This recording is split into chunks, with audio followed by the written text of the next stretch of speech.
Les amis, je suis ravi de vous retrouver pour une toute nouvelle vidéo sur la chaîne. J'espère que vous allez bien, que vous passez une excellente journée. Aujourd'hui, on va parler de l'univers Marvel, puisqu'hier on a eu une annonce fracassante. Marvel a pris la décision de virer Jonathan Majors, qui a été reconnu coupable d'agression sur son ancienne petite amie. Alors, que va faire Marvel pour ses différents projets autour de la saga du multivers, puisque maintenant le personnage de Kang n'a plus d'interprète? Est-ce qu'il faut recaster ce personnage ou alors est-ce qu'il faut directement changer d'antagoniste et pourquoi pas le Docteur Doom en tant qu'antagoniste principal? En tout cas, c'est les dernières rumeurs du côté de chez Marvel. Alors pour commencer, on va parler de la saga du multivers. Pour l'instant, les projets du MCU depuis la fin d'Avengers Endgame, c'est pas folichon. Il y a peut-être 2-3 projets qui sortent du lot pour mettre en avant cette saga.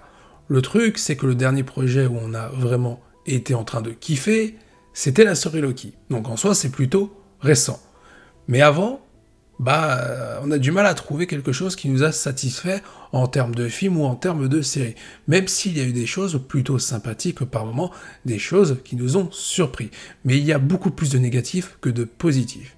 Et l'élément fort de cette saga, c'était le teasing qu'il y avait autour de Kang, interprété par Jonathan Majors, notamment sur le fait de ce qui allait arriver dans le film Avengers The Kang Dynasty. Sauf que cet élément fort, qui était le personnage de Kang avec Jonathan Majors à l'interprétation, il n'existe plus maintenant. C'est-à-dire que là, il n'y a plus d'acteur et le personnage de Kang, il est mis en suspens. On ne sait même pas si on va retrouver cet antagoniste. Alors, que faut-il faire pour Marvel pour essayer d'amener quelque chose d'intéressant qui amènera à une conclusion avec le futur Avenger et certainement qui va découler avec l'Avenger 6 Secret Wars? Pour moi, il faut garder Kang, ça me paraît obligatoire. Le projet autour de la saga du multivers tourne autour de cet antagoniste, de cet ennemi, de cette nouvelle menace qui n'ont même pas encore terminé à mettre en place. C'est-à-dire que Kang, tu sais que c'est une menace qui est supérieure à Thanos, mais pour l'instant, t'as pas réellement vu ça dans les films ou encore même dans les séries.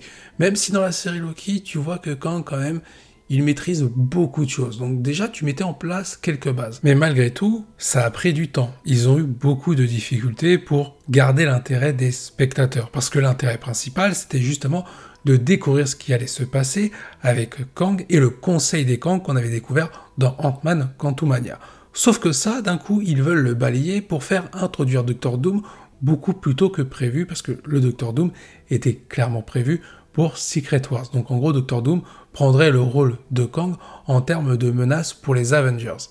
C'est une fausse bonne idée. Introduire le Docteur Doom comme ça, en balayant ce qui a été fait avant, c'est introduire un personnage à la va-vite, sans réel développement et sans réelle cohérence. Parce que là, sur les derniers projets, en termes de scénario, c'était pas folichon. Donc ils vont réussir d'un coup à éliminer Kang sans qu'on se pose des questions pour introduire une nouvelle menace qu'on n'a même pas vue encore auparavant. Moi, ça me paraît très risqué du côté de Marvel. Il y a d'autres acteurs qui peuvent interpréter le rôle de Kang. Il n'y a pas que Jonathan Majors. Il y a des acteurs qui peuvent fournir une aussi bonne qualité d'interprétation que l'ancien acteur, ou alors une qualité même meilleure. Même s'il faut payer un petit peu plus, Marvel doit mettre le prix. Garder le personnage de Kang, c'est au moins s'assurer la stabilité des projets jusqu'à Avengers The Kang Dynasty. Après, tu peux introduire le Docteur Doom comme antagoniste qui va prendre le relais et qui va devenir principal par la suite. Surtout qu'ils se sont offert la carte Joker avec la fin de saison 2 de Loki. Celui-ci est devenu le dieu des histoires, le dieu du multivers, il a remplacé Kang. Donc tu peux justifier pourquoi Kang a changé de visage, tout simplement parce que Loki a apporté des modifications, mais ça n'a pas suffi.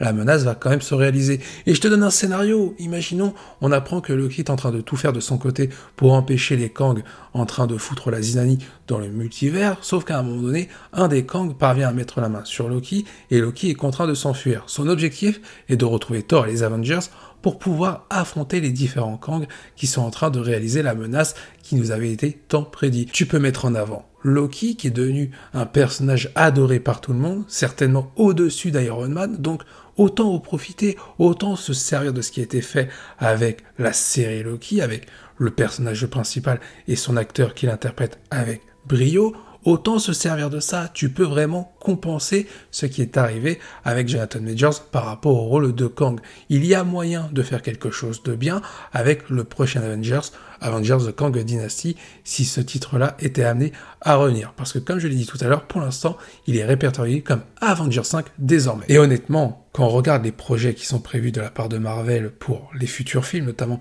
Captain America, notamment les futurs Avengers, s'ils veulent introduire le Docteur Doom, ils vont devoir réécrire quelque chose autour de lui, tout en oubliant le personnage de Kang.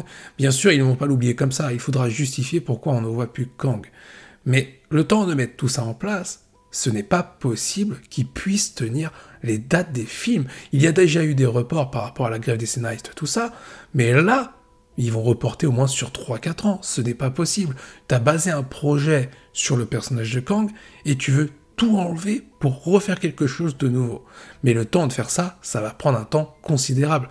Là, clairement, Marvel prendrait de trop gros risques. Pour moi, autant peut-être faire quelque chose d'un minimum correct pour la saga du multivers, quelque chose qui peut être bizarre sur certaines justifications, et ensuite tu pars tranquillement sur ton nouveau projet autour du Docteur Doom. Quitte à sacrifier celui-ci, ce sera moins risqué que de tout sacrifier et de tout perdre surtout. Après, c'est vrai que si on regarde ces dernières années, depuis que Jonathan Majors a ses problèmes avec la justice, Marvel, avant que ces problèmes-là arrivent, Marvel misait tout sur la communication autour d'Avengers The Kang Dynasty.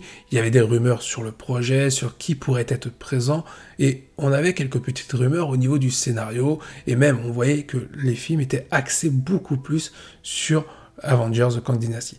Depuis que Jonathan Majors est plongé dans ses problèmes et maintenant qu'il est viré, Marvel était quand même beaucoup plus centré, bizarrement, sur le film Avengers Secret Wars. Il y a aussi énormément de rumeurs autour du projet, le film Deadpool 3, qui serait un film pour lancer pleinement Avengers Secret Wars. Des bases seraient déjà posées avec ce futur film Marvel. Donc peut-être que Marvel a déjà prévu son plan B au cas où ça tournerait mal pour Jonathan Majors. Ça tombe bien, ça tourne mal, donc à voir ce que va faire Marvel. Peut-être qu'on aura Kang, et d'un côté, son rôle va être minimisé pour laisser la place à Doctor Doom, qui va prendre un rôle ascendant au fur et à mesure, c'est-à-dire devenir de plus en plus important.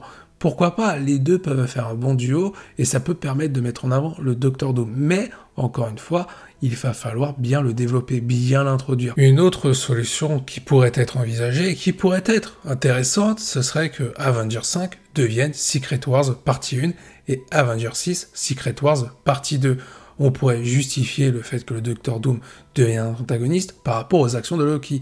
En vrai, la saison 2 de Loki a laissé pas mal d'opportunités à Marvel de pouvoir modifier son scénario par rapport à ce qui se passait avec Kang et Jonathan Majors. Donc, à voir ce qu'ils vont faire en termes de justification, en espérant que ce soit cohérent et que ce ne soit pas bâclé, en mode on est obligé de laisser tomber ce projet, donc on part sur autre chose, tant pis si le scénario n'a pas vraiment de cohérence, ce serait vraiment dommage. Sinon, il faut garder Kang et aller au bout du projet de la saga du multivers, et ensuite on va partir sur le Docteur Doom qui pourrait être révélé comme grande menace. On peut très bien se servir de Kang comme une menace, on va dire secondaire mais importante, et derrière en réalité il y a quelqu'un d'autre qui tire toutes ces ficelles, et ce serait le Docteur Doom. C'est clair qu'ils ont perdu leur point fort, mais techniquement ils ne l'ont même pas encore perdu, parce que le point fort c'est Kang, et la saga du multivers repose sur ce personnage et sur ses actions et sur ce que ça va découler. C'est vrai que ce personnage, ce rôle, a pu bénéficier d'une très bonne interprétation de Jonathan Majors. Mais encore une fois, Marvel n'est pas obligé d'écarter le personnage. Ils peuvent très bien garder ce point fort avec un autre acteur, et en plus, ils peuvent très bien se servir d'autres points forts qu'ils ont eux-mêmes créés, notamment avec le personnage de Loki. Ils peuvent aussi peut-être rajouter quelque chose au rôle de Doctor Strange pour apporter quelque chose au niveau de cette saga du multivers. Les possibilités sont encore nombreuses. Oui, le personnage de Kang peut être modifié par rapport à l'interprétation de son acteur, mais pourquoi forcément le retirer? Autant le garder, il n'y a rien à perdre au final. Je vous invite à donner votre avis en commentaire par rapport à cette affaire autour de Jonathan Majors, et par rapport à ce que vous souhaitez sur le personnage de Kang. Est-ce que vous souhaitez le garder? Est-ce que vous souhaitez passer à autre chose? N'hésitez pas à donner votre avis par rapport à tout ça. Je vous dis à la prochaine, portez-vous bien, et n'oubliez pas que la volonté du KT soit avec vous.